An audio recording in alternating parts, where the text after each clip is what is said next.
bonjour, sans Bible pas de café.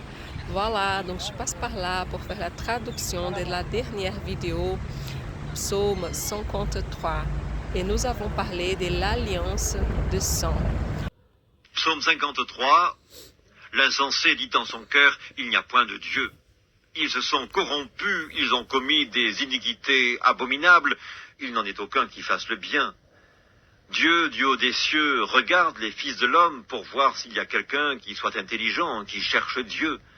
Tous sont égarés, tous sont pervertis. Il n'en est aucun qui fasse le bien, pas même un seul. Ceux qui commettent l'iniquité ont-ils perdu le sens? Ils dévorent mon peuple, ils le prennent pour nourriture, ils n'invoquent point Dieu. Alors ils trembleront d'épouvante, sans qu'il y ait sujet d'épouvante. Dieu dispersera les eaux de ceux qui campent contre toi, tu les confondras, car Dieu les a rejetés. Oh, qui fera partir de Sion la délivrance d'Israël? Quand Dieu ramènera les captifs de son peuple, Jacob sera dans l'allégresse, Israël se réjouira. Nous sommes en train d'étudier la nouvelle alliance. Et pour cela, on va lire un peu ensemble ce sujet. L'alliance qui a été faite par Jésus-Christ. La jeunesse de Jésus fut ainsi. Marie, sa mère, après avoir été fiancée à Joseph, se trouve enceinte par le Saint-Esprit de Dieu. Avant leur union, l'ange Gabriel fut envoyé par Dieu dans une ville de nom Nazareth, auprès d'une vierge fiancée à un homme nommé Joseph, de la maison de David. Et le nom de la vierge était Marie.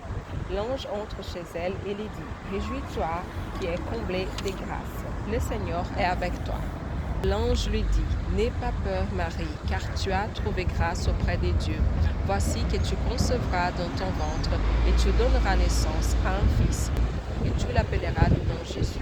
Il sera grand et sera appelé Fils du Très-Haut. » Marie dit à l'ange, « Comment cela sera-t-il, puisque je ne connais pas d'homme ?» L'ange répondit, « Le Saint-Esprit viendra sur toi, et la puissance du Très-Haut te couvrira de son ombre. C'est pourquoi l'être saint naîtra, sera appelé Fils de Dieu. » Quelque temps s'est passé, et Jean-Baptiste baptisé, et Jésus fut ainsi baptisé. Et à ce moment, le Saint-Esprit descendit sur lui sous la forme corporelle d'une colombe. Une voix s'entend du ciel. « Tu es mon Fils bien-aimé, en toi je prends plaisir. » Voilà, donc ici, on parle de la naissance de Jésus comme il a entré dans ce monde pour accomplir cette mission d'être le médiateur de la nouvelle alliance. À ce moment, Jésus va commencer sa mission sur terre. Il est venu pour être l'agneau de Dieu. Il prit le pain, il rendit grâce, il les rompit, il leur donne en disant, « Ceci est mon corps qui est donné pour vous. Faites ceci en mémoire de moi. » De même, il prit la coupe après avoir dîné en disant, « Cette coupe est la nouvelle alliance établie en mon sang, qui est répandue pour vous. » Avant de manger ce pain, il était le Fils de Dieu, couvert par la justice de Dieu. Après avoir fait cette alliance avec l'homme et avoir fait cette déclaration, la vie de l'homme rentre en Jésus. Une transférence a été faite. Tout ce qui était à l'homme est passé par Jésus. Les péchés, la malédiction, les maladies sont transférés à Jésus-Christ. Et juste après, il doit se présenter devant les autorités. Qui doit se présenter? C'est l'homme pécheur qui doit se présenter. C'était moi et toi. Mais Jésus, il prend notre place, il va se présenter pour nous. Le soleil se refuse à montrer sa lumière au calvaire. Mon Dieu, pourquoi m'as-tu abandonné? À ce moment, tous les péchés, maladies, malédictions de toute l'humanité sont retombés sur Jésus. Et l'heure de sacrifice au sanctuaire s'approche. Les rituels du temple est le même du calvaire. Le sacerdote doit d'abord offrir le sacrifice qui sera brûlé sur l'autel. Ensuite, jour de l'expiation annuelle, il amène le sang scolieux sang. Pendant ce trajet, personne ne pourra les toucher. Une fois par an, il doit faire la même chose, entrer au lieu saint avec le sang de l'agneau. Mais cette fois-ci, tout est différent. Les ténèbres couvrent la terre. Après l'offrande brûlée, il y a le silence au temple. Tous sont dehors, en train de patienter pour savoir si Dieu va accepter le sacrifice lorsqu'il marche vers le sang des saints. On voit son temps au calvaire. C'est fait. En d'autres mots, c'est terminé. Qu'est-ce que c'est terminé? L'ancienne alliance. Elle est accomplie par Jésus. Finalement, le dernier sacrifice vient d'être présenté.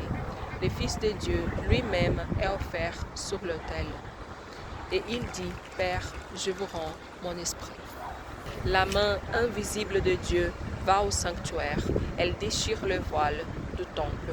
Le chemin vers les cieux est ouvert. Au temple, tout s'écrit, on va mourir, mais personne n'est mort. Toutes les personnes ont vu l'arche de l'Alliance, parce que Dieu maintenant a changé d'adresse. Il sort de là pour habiter dans la vie de toutes les personnes qui seront lavées par le sang de l'agneau. À ce moment, Jésus descend jusqu'au royaume des morts. L'ennemi ne va pas comprendre le fait que Dieu a tourné le dos à son Fils au calvaire. Il pense que Jésus a commis un péché contre Dieu. Le Fils de Dieu a vécu la sentence des morts pendant 3 jours. À la fin des 3 jours, Dieu, de son trône, déclare, la dette est payée, le péché est détruit, l'Esprit de Dieu vient et la lumière de Dieu vient sur Jésus. Jésus était mort, son talon était blessé, mais il a ressuscité et le talon a été guéri. Et maintenant, il s'élève, il écrase la tête de la serpent pour accomplir la parole de Dieu sur le jardin. Et il enlève des mains de l'ennemi le clé de la mort et de l'enfer. Il enlève de sa tête la couronne d'autorité qu'il a volée de l'homme. Il passe maintenant à l'autre côté, au sein d'Abraham. J'ai pu imaginer David qui déclare avec un grand sourire, « Élevez-vous, porte éternelle, que le roi de la gloire fasse son entrée. » Élevez-vous, porte éternelle, que le roi de la gloire fasse son entrée. Qui est ce roi de gloire? L'Éternel fort et puissant, l'Éternel puissant dans les combats.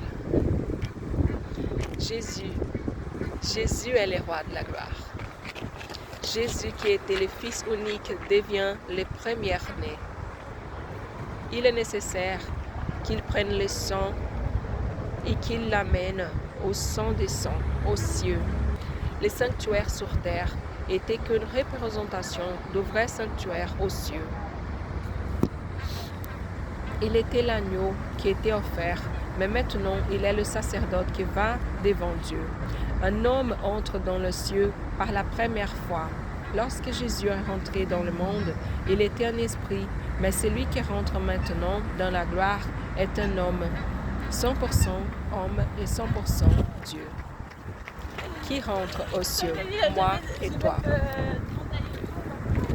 Ce qui appartenait à l'homme, ce sont les dettes. Il a payé. J'avais pas de biens, il n'avait pas de dettes. Il a pris nos dettes pour nous donner sa richesse. À nous appartenait le péché et à lui la justice. Comme Barabbas, le voleur qui était libéré avant la mort de Jésus. Et Jésus a pris sa place. Barabbas était moi et toi. Ensuite, il envoie le Saint-Esprit à ses disciples. L'homme reçoit la nouvelle naissance et le Saint-Esprit de Dieu. Le Père regarde et dit, « Voici le Fils qui m'a donné. » L'ennemi ne comprend pas de tout. Comment? Moi, j'ai tué un et maintenant ils se sont multipliés? Si le grain de blé qui est tombé en terre n'est mort, il reste seul. Mais s'il meurt, il porte beaucoup de fruits.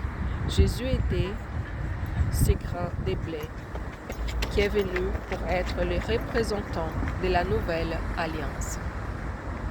Voilà que je suis fascinée par cette étude et je pleurais même en lisant parce que c'est vraiment quelque chose que seulement nous pouvons comprendre si le Saint-Esprit de Dieu il nous donne la connaissance de la profondeur de cet amour, de la profondeur de cette nouvelle alliance qui est capable de donner sa vie pour nous. Je vous souhaite une belle journée et un bon café.